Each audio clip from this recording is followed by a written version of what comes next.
Muy buenas noches para todos. Bienvenidos a una sesión más de U de riesgos.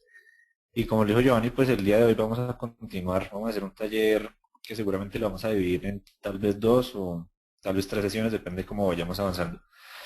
Eh, y bueno, hoy sería la primera parte de ese taller. Este taller va de la mano con el tema que estuvimos discutiendo en la sesión anterior, en temas de riesgo de mercado respecto a la volatilidad, la importancia de la volatilidad en riesgo de mercado. Y como finalmente el tema de la volatilidad pues se debería ver manifiesta a través de una distribución de probabilidad. Esto era un poco lo que discutíamos en la última sesión, acerca un poco pues de la teoría que rodea a este tema de las distribuciones de probabilidad. Para pasar muy rápido por ese tema y entrar ya pues a nuestro taller, a nuestra aplicación. Pues bueno, recordemos un poco pues que mencionábamos que la volatilidad básicamente se define como fundamentalmente esos intervalos o esos rangos dentro de los cuales, para el caso particular de riesgo de mercado, pues un activo financiero se está moviendo, alrededor de qué rangos o qué intervalos se está moviendo. Y comentábamos pues que esa volatilidad pues básicamente es dinámica, que hay periodos donde esa volatilidad es muy grande, como lo vemos en las franjas amarillas, pero que también hay periodos donde la volatilidad es muy pequeña, como lo vemos pues en las franjas rojas que están definidas en la gráfica. Esta es la acción de Ecopetrol. Escogimos un periodo cualquiera para analizar eso.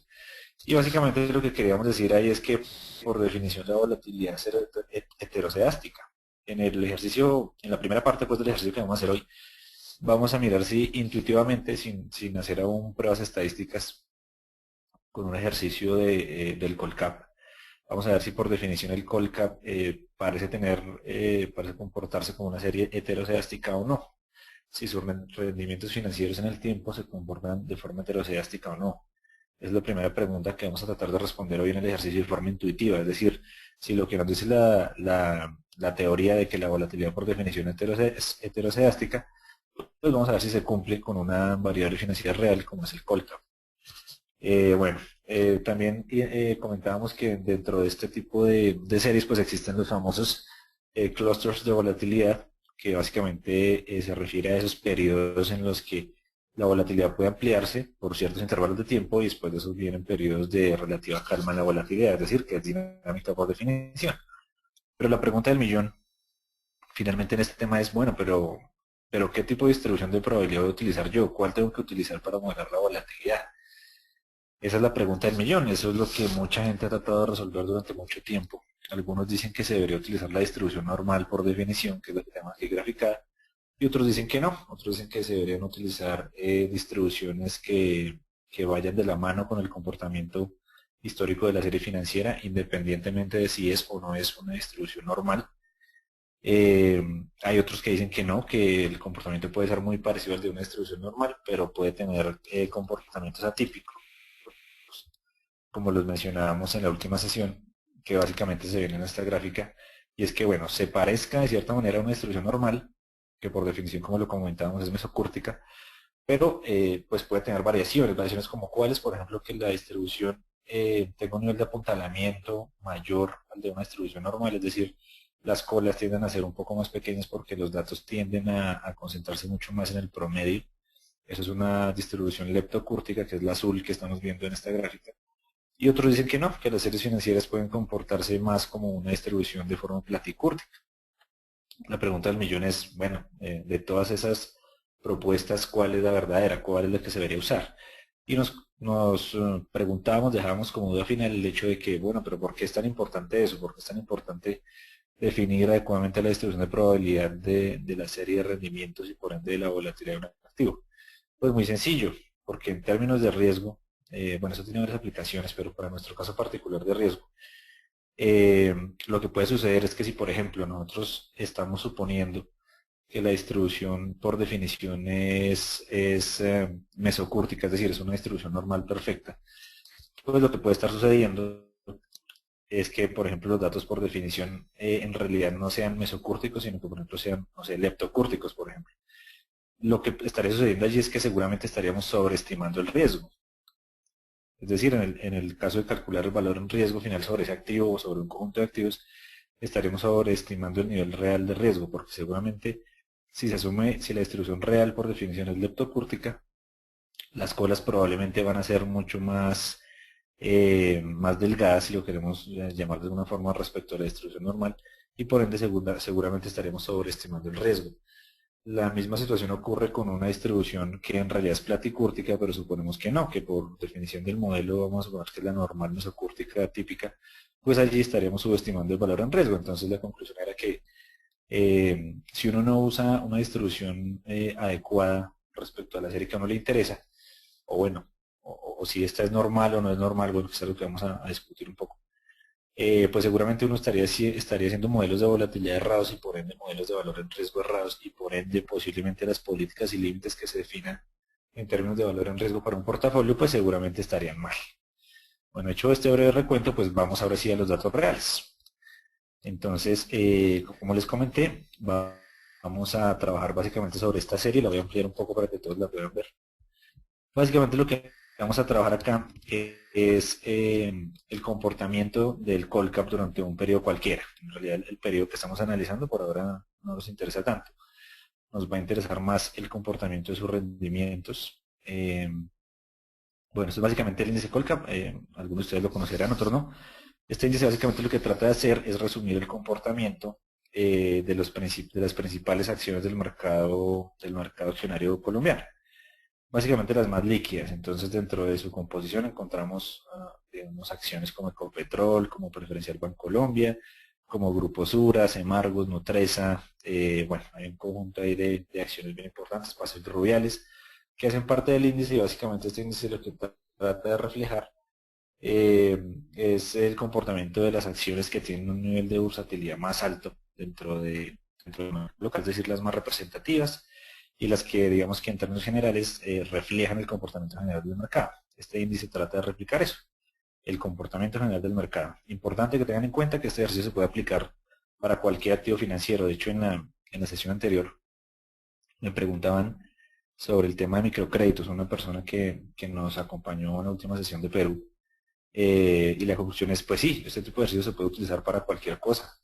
Las aplicaciones no solamente son en riesgo de mercado, sino en cualquier campo. De hecho, en temas de biología, en temas de medicina, bueno, hay un montón de aplicaciones de este tipo de ejercicios. Para lo que nos interesa a nosotros por lo pronto es el tema de riesgo de mercado, pero es importante que, pues bueno, que todos sepan que esto tiene aplicaciones generalizadas, ¿no? Obviamente, como lo comentamos en la última sesión, lo importante es definir un objetivo claro, qué es lo que yo quiero tratar de entender, para qué me sirve, qué utilidad le voy a encontrar a eso. Eso es realmente lo importante. Para nuestro caso particular, pues digamos que el interés digamos, más importante es el tema del valor en riesgo por ahora. Esto tiene más aplicaciones en finanzas, pero por ahora nos vamos a centrar en el tema del valor en riesgo y de la volatilidad. Entonces, bueno, en la segunda pestaña vamos a ver nosotros el gráfico histórico del comportamiento de este índice durante algún periodo de tiempo. Tenemos en este caso más o menos 1250 datos, pues, básicamente el comportamiento diario del índice. Entonces de entrada lo que uno puede ver es que aparentemente los periodos de volatilidad no son constantes, solamente mirando el comportamiento de los precios. Miren ustedes lo que pasa acá, esa tendencia que tuvo este índice más o menos desde el dato 510 aproximadamente, que fue completamente alcista, pero miren ustedes los niveles dentro de los cuales varió el índice, parece que no fueron muy fuertes. Pero si por ejemplo nos pasamos a este segundo periodo, que es más o menos desde la observación 900 tal vez, van a ver ustedes que si uno saca un promedio de este periodo, que tal vez sería una línea recta más o menos sobre este nivel, pues las variaciones o la dispersión de los datos respecto a ese valor promedio, pues seguramente son más altos. Intuitivamente y sin hacer aún pruebas estadísticas, que es lo que seguramente haremos en las sesiones posteriores, pues uno supondría que tal vez este índice, pues de pronto, sí es heterocedástico, sí tiene comportamientos de volatilidad que son dinámicos, es decir, que la volatilidad no es, por ejemplo, el promedio de la volatilidad no es constante en el tiempo y la dispersión de los datos tampoco lo es. Entonces, por definición, probablemente la volatilidad no es dinámica, no es estática, perdón. Por lo tanto, probablemente sería heteroceástica. Solamente de forma intuitiva uno pensaría que eso podría pasar. Pero bueno, para meternos en lo que nos interesa, que son los rendimientos, pues aquí a la derecha vamos a calcular nosotros los rendimientos de este activo financiero, que para este caso lo vamos a calcular simplemente como el logaritmo natural del dato de hoy respecto del dato de ayer.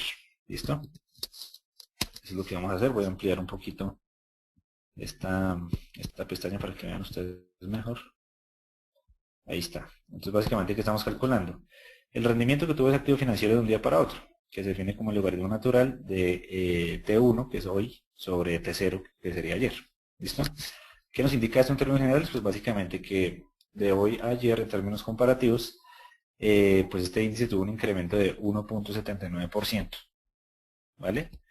¿Qué hacemos? Pues simplemente extendemos el calculito de la fórmula y pues vamos a ver que tenemos días, por ejemplo, donde los incrementos son 1%, 0,85%, pero también obviamente tenemos periodos en los cuales la variación o el comportamiento del índice pues es negativo, es decir, hubo una caída en el promedio de negociación de las acciones en ese día para el mercado local. Por ejemplo, acá de menos 1.05 tenemos un menos 0,20. Bueno, ahí está básicamente la serie de rendimientos financieros de los 1250 datos aproximadamente que tenemos. Obviamente, como ustedes lo saben, cuando uno realiza este tipo de ejercicios en términos de rendimiento, que es lo que nos interesa a nosotros en riesgo de mercado, pues obviamente se pierde un dato. Es decir, vamos a utilizar una serie de n-1 datos respecto de la serie original, porque al calcular variaciones logarítmicas, pues obviamente se pierde el primero de los datos, ¿no? Entonces, bueno, una vez que tenemos la serie de rendimientos, como en este caso, acá en nuestra pestaña de rendimientos del Colcap, vamos a realizar un análisis intuitivo también del comportamiento de esta serie financiera en términos de rendimientos. Miren ustedes, si me voy a volver un segundo a la diapositiva donde teníamos una gráfica de los rendimientos de cualquier activo. No importa el que sea, la vamos a revisar por acá. Aquí está, miren por ejemplo. Esta básicamente es el comportamiento de una distribución de rendimientos de un activo financiero cualquiera. Esto en cualquier libro de texto de riesgo de mercado sale. Y este aparentemente debería ser el comportamiento que debería tener, ¿no? Independientemente del activo del que se trate. Miren ustedes el activo que nosotros tenemos acá, que son los rendimientos del Colcap, ya no el valor del índice, sino los rendimientos del Colcap.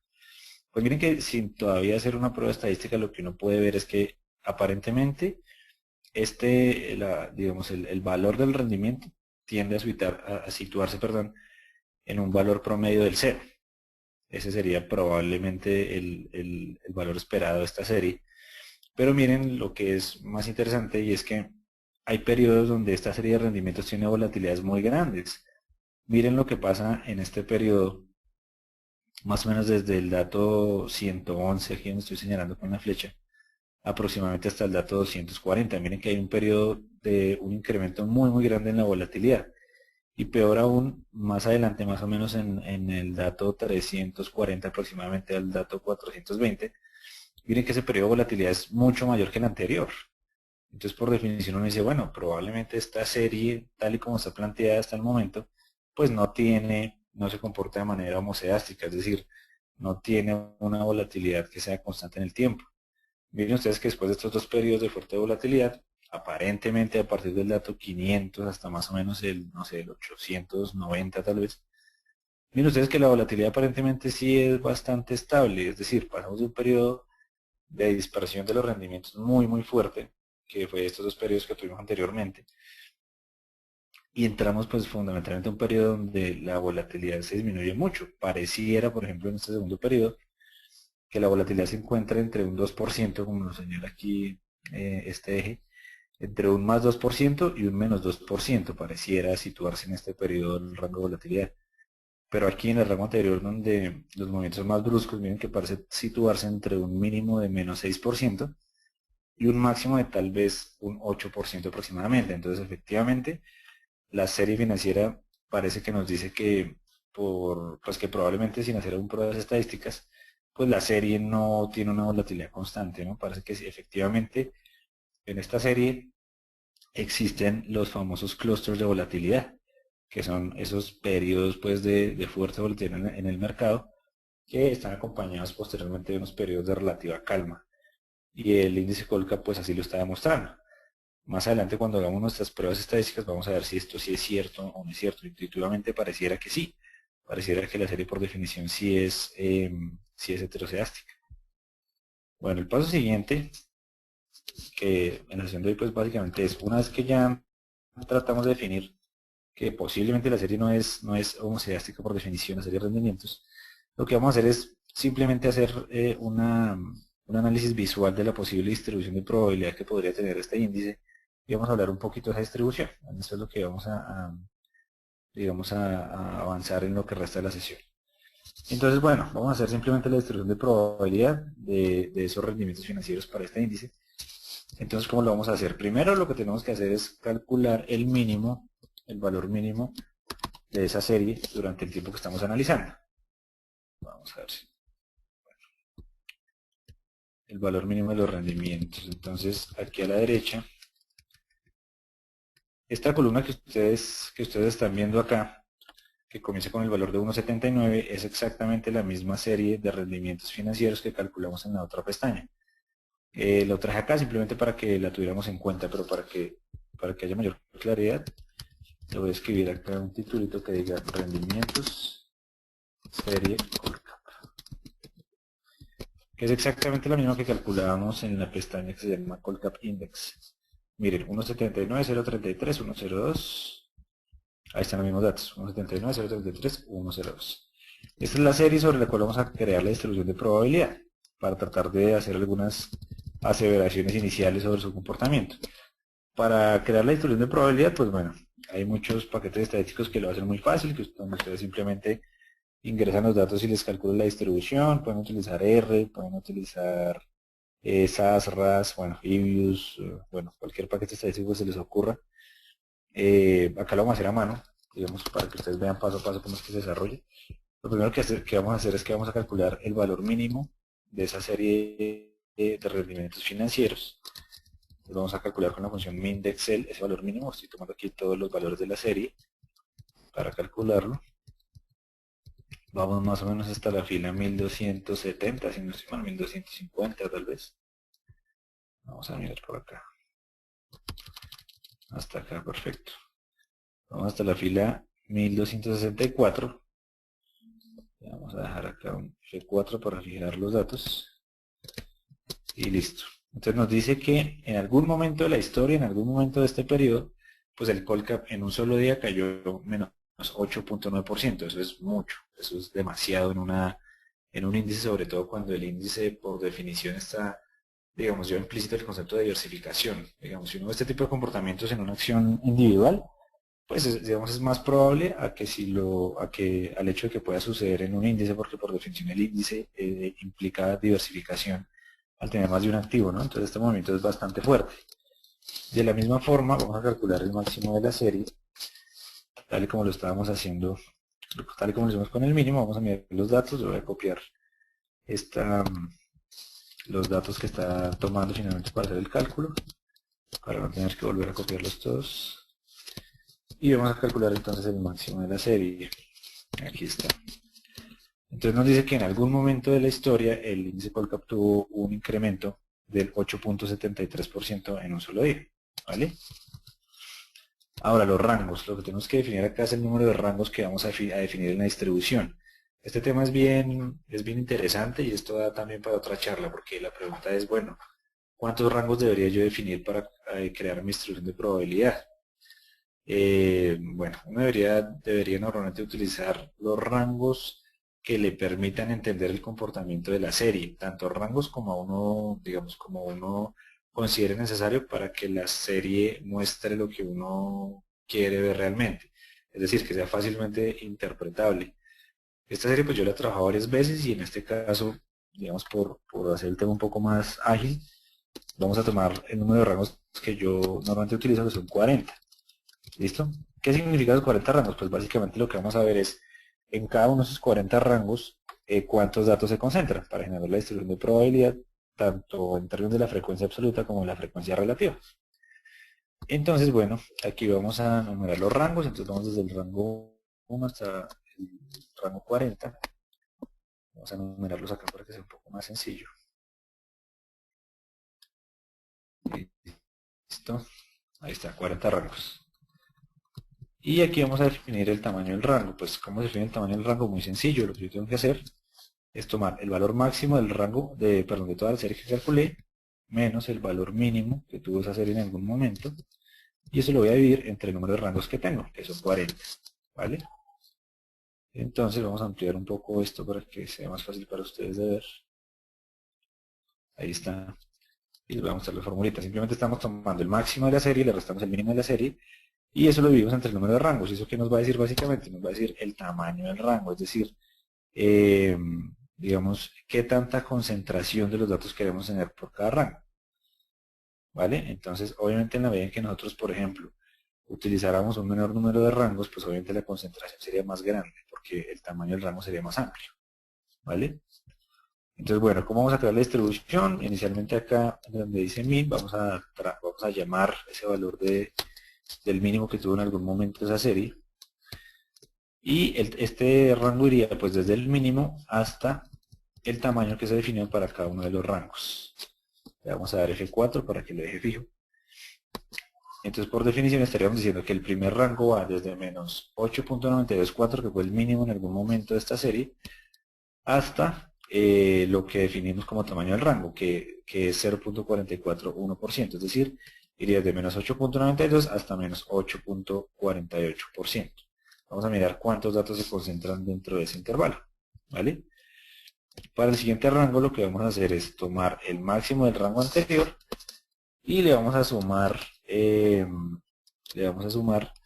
algo muy pequeño, básicamente para que cuando utilicemos la función de frecuencia pues no vaya a haber inconsistencia dentro de el punto en el cual un intervalo termina y el punto en el cual el siguiente intervalo comienza.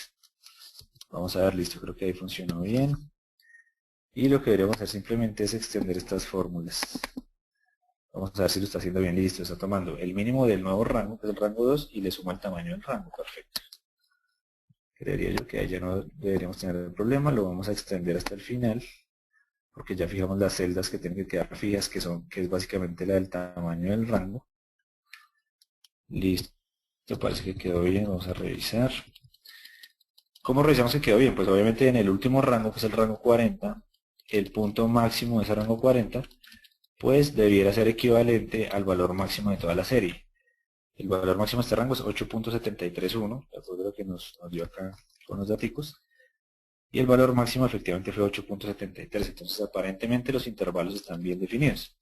Como les digo, bueno, hay muchos paquetes estáticos que esto que yo estoy haciendo aquí a mano, muy despacio, lo hace en 30 segundos. Es un tema de, pues obviamente hay personas que conocen esos paquetes, hay otras personas para las cuales este tema puede ser nuevo, entonces la idea es que pues todos quedemos totalmente claros con cómo es que se generan pues estas distribuciones de probabilidad.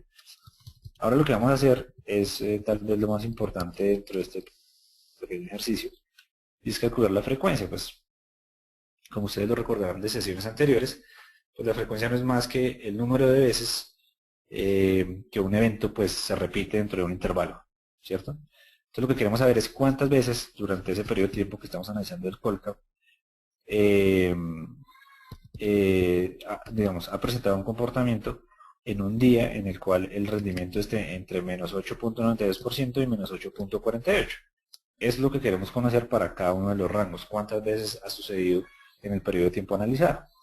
Para hacer eso de una manera rápida, vamos a utilizar una funcioncita que nos ayuda a hacer ese conteo muy rápido, que es la función de frecuencia. ¿Qué tenemos que hacer? Primero tenemos que seleccionar todos los rangos antes de utilizar la función. Listo, hasta acá. Y le vamos a dar shift igual. ¿Listo?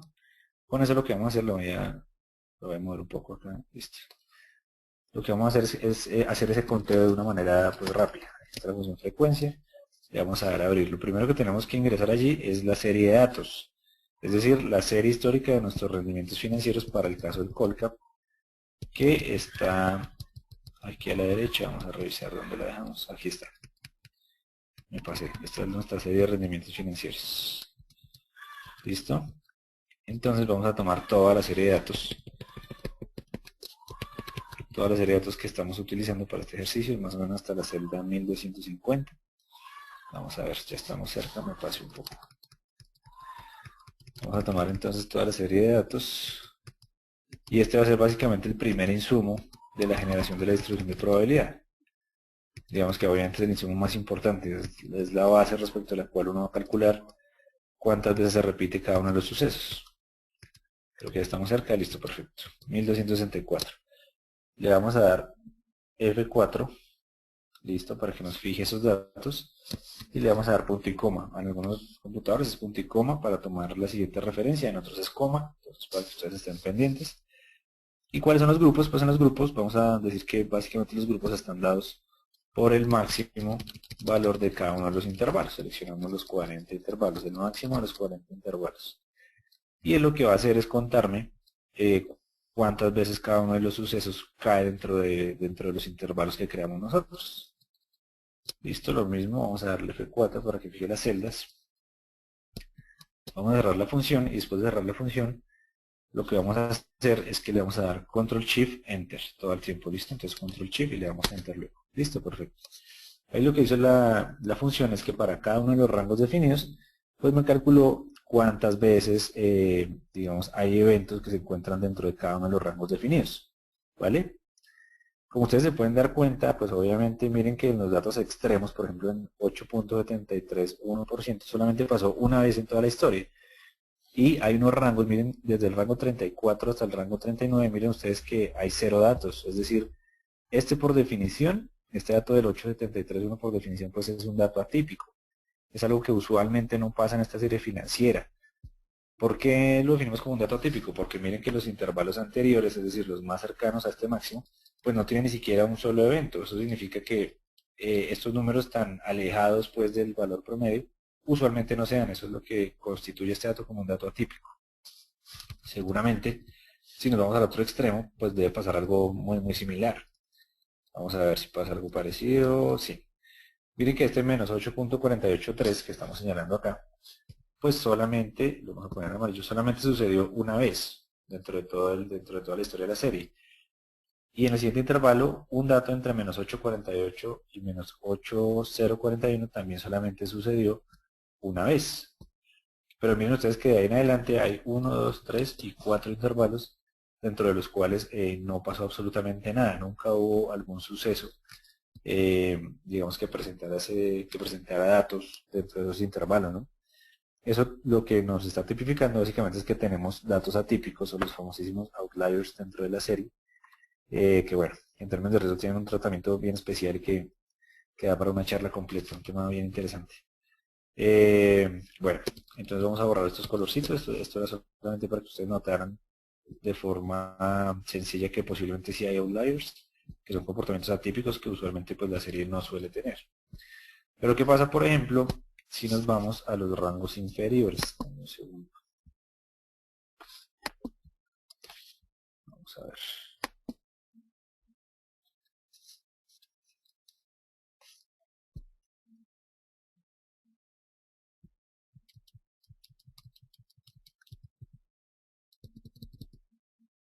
Vamos a ver qué pasó.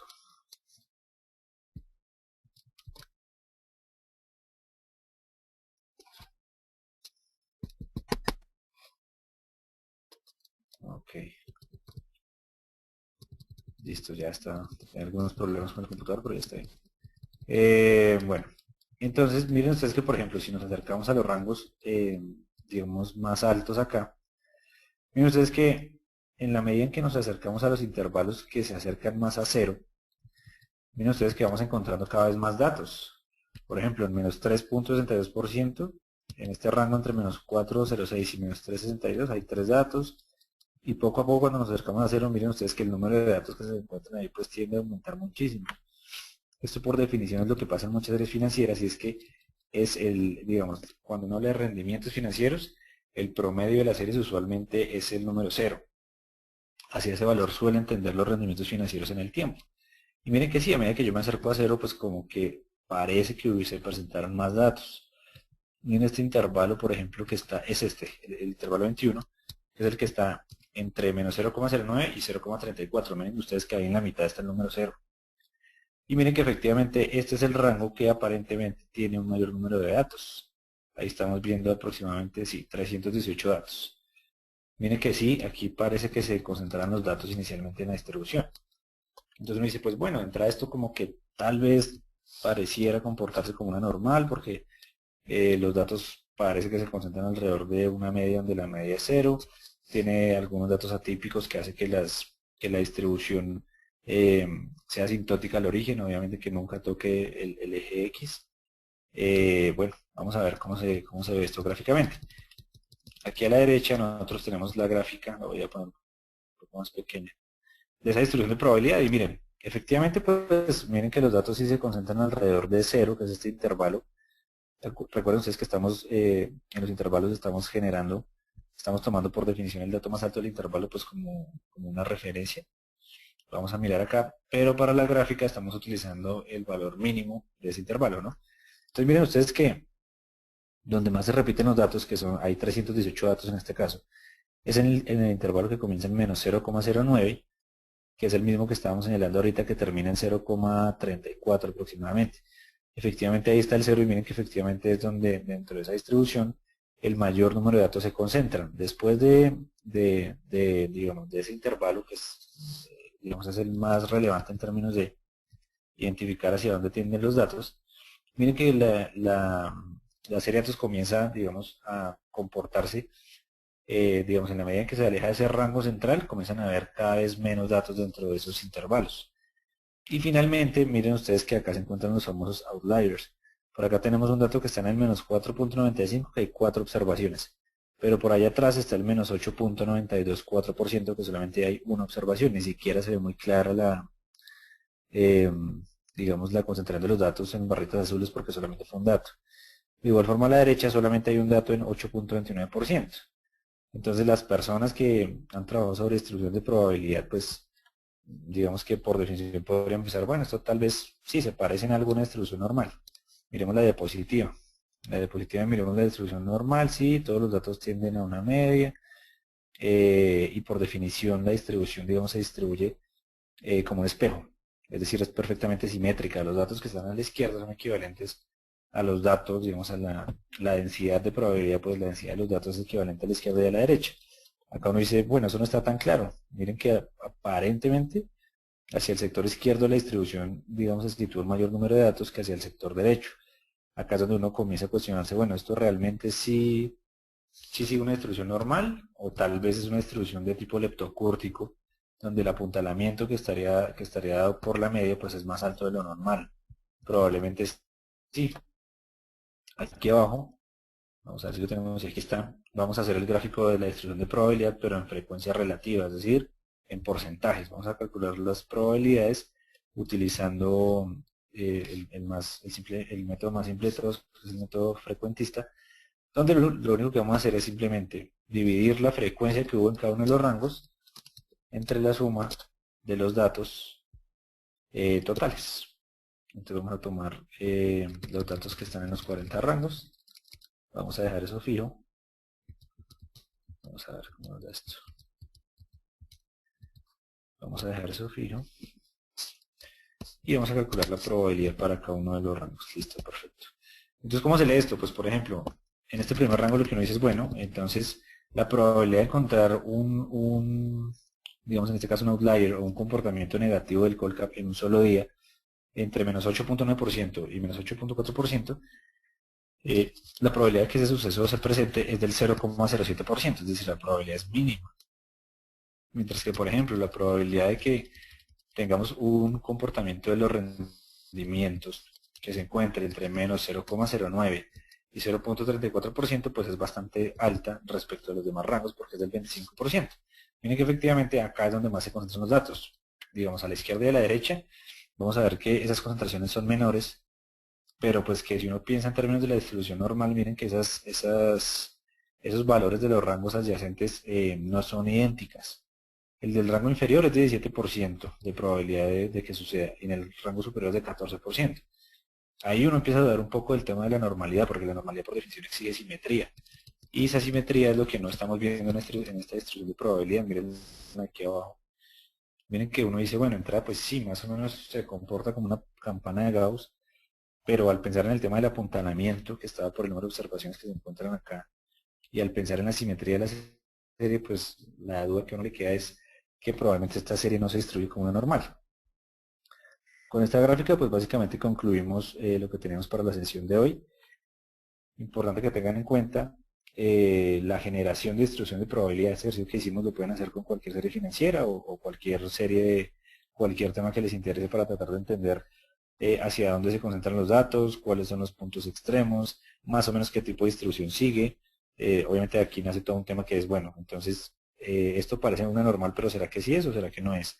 Vimos que por definición los rendimientos pareciera que sufren de heterocedasticidad, eso también se debe demostrar estadísticamente, solo intuitivamente creemos que sí. Pareciera que esta serie sí es heterocedástica por definición, que tiene clústeres de volatilidad, que la distribución se parece en alguna campana de Gauss, pero nos queda claramente la duda de si sí es una distribución normal o no es una distribución normal, porque aparentemente por lo que nos muestran los datos y por lo que se ve en la gráfica, pues no se ve muy simétrica que digamos, y las colas, por ejemplo, que estamos viendo acá, parece que son bastante delgadas, probablemente serían colas más delgadas de las que pudiera tener una distribución normal. Entonces, en el ejercicio de hoy, pues básicamente quería dejarles ese mensaje, que ustedes pueden crear distribuciones de probabilidad para riesgo de mercado pues con cualquier serie financiera que tengan, básicamente tienen que seguir los pasos que hicimos acá, es muy sencillo. Y en las próximas sesiones pues estaremos haciendo, avanzando un poco en el tema de pruebas estadísticas para verificar si esto es o no es una distribución normal. Y en el caso de que no lo sea, pues para que pensemos un poquito en si no es una normal, entonces qué tipo de distribución es. Si es del tipo leptocúrtico, si es platicúrtico, si definitivamente la simetría no se cumple, bueno. Hay un montón de cosas, digamos, las que uno puede revisar alrededor de esto y sobre las cuales pues uno puede comenzar a definir cuál es la distribución de probabilidad real para ese activo. Importante que tengan en cuenta que cada activo es diferente, cada activo es un universo propio.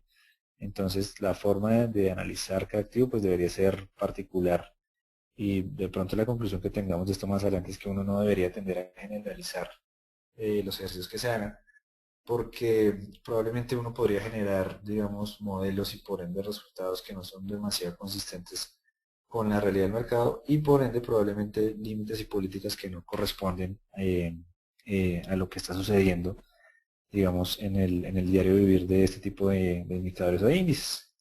Entonces, pues bueno, queda abierta la discusión y bienvenidas sus preguntas que tengan sobre el tema de hoy. Este archivito de Excel, pues seguramente lo vamos a colgar en la página próximamente obviamente con el video pues, que estamos realizando el día de hoy, con la ayuda de Giovanni, y pues quedamos abiertos a sus inquietudes sobre lo que hemos realizado hasta el momento.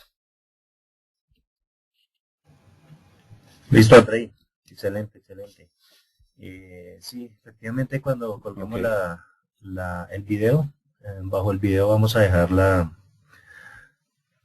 el link para que puedan bajar el archivo y puedan replicar pues el ejercicio.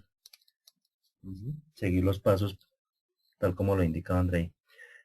Si cualquier hay duda que tengan, preguntas, obviamente, entonces ajá, cualquier duda que tengan eh, adicional, pues nos pueden escribir en el correo. Bueno, estamos ahí pendientes en YouTube, en Twitter, bueno, estamos pendientes de cualquier inquietud que tengan.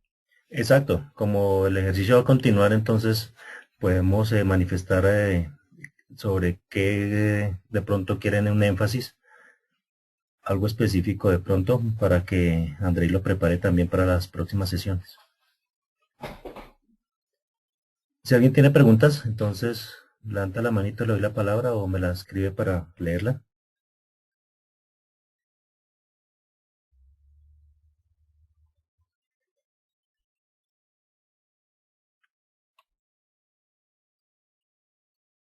¿Hay preguntas?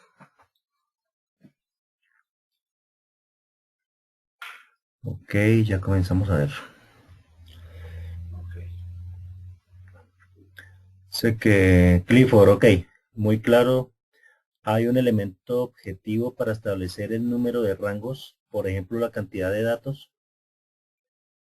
Pues esa pregunta, bueno, como lo comentaba al inicio de la sesión, ese es un tema bien interesante y eso va para otra charla completa. Muchas veces cuando uno define los rangos, digamos, en el fondo cuando uno está tratando de definir el número de rangos que tiene una distribución, pues en el fondo lo que uno está tratando de hacer es, digamos, tener el número suficiente de rangos que le permitan entender e interpretar realmente una decisión de probabilidad. Sí, hay algunos ejercicios estadísticos que le permiten a uno definir aproximadamente cuál debería ser el número de rangos que uno debe manejar y algunos de esos ejercicios están en función del número de datos que uno maneja. Entonces, la respuesta a tu pregunta es sí, existen ejercicios estadísticos que partir del número de datos que tú tengas, te permite definir el número de rangos de una distribución. Pero bueno, esto al igual que en muchas cosas y cuando uno se dedica un largo tiempo, por lo menos en mi experiencia personal, cuando uno se dedica un largo tiempo a este tema de las distribuciones, pues muchas veces termina uno, aunque se apoye pues en los ejercicios estadísticos para definir el número de rangos, muchas veces es más la intuición y el conocimiento que uno tenga sobre una serie, en este caso una serie de precios de un índice, para definir el número de rangos. A veces puede que el ejercicio estadístico te dé, no sé, que tienes que dar 20 rangos.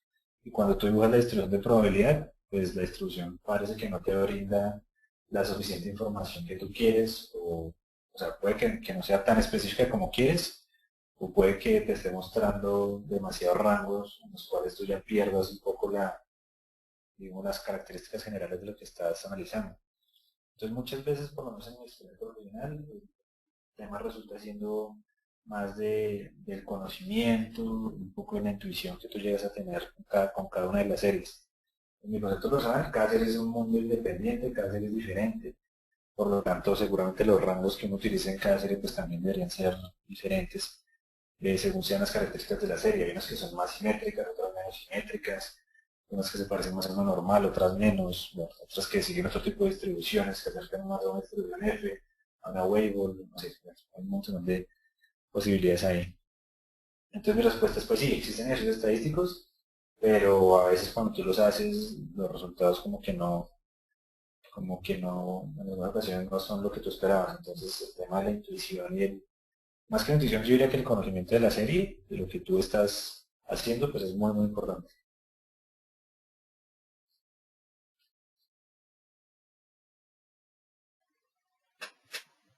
Ok, listo, André. No, me dicen que estuvo muy clara la ponencia, que muchas gracias. Bueno, Eh, no tenemos más entonces, preguntas, André. perfecto. Muchas gracias por su compañía en la sesión de hoy. Como lo mencionó Giovanni, pues sabemos que el horario es un poquito complicado, pero muchas gracias por su compañía. Los esperamos entonces en el próximo jueves en una nueva sesión de riesgos. Eh, Mi nombre es André González. Vamos a poner acá la presentación de cierre. Entonces vamos a estar muy atentos pues a sus comentarios, a cualquier inquietud que tengan al respecto. Mi correo es agonzalez@riesgos.com. Cualquier duda o inquietud que tengan sobre este tema o en general cualquiera de los temas que ustedes pueden ver por en la página en términos de riesgo de mercado, de crédito, de liquidez operacional, de SARLAF, de ventas, bueno, de cualquiera de los temas que venimos manejando, pues estamos a su disposición. Y también los invitamos a que nos acompañen en Twitter, cualquier inquietud que tengan, comentarios sobre los videos, cualquier cosa que nos quieran decir, pues estamos ahí muy pendientes. Muchas gracias por su compañía y que tengan buena noche.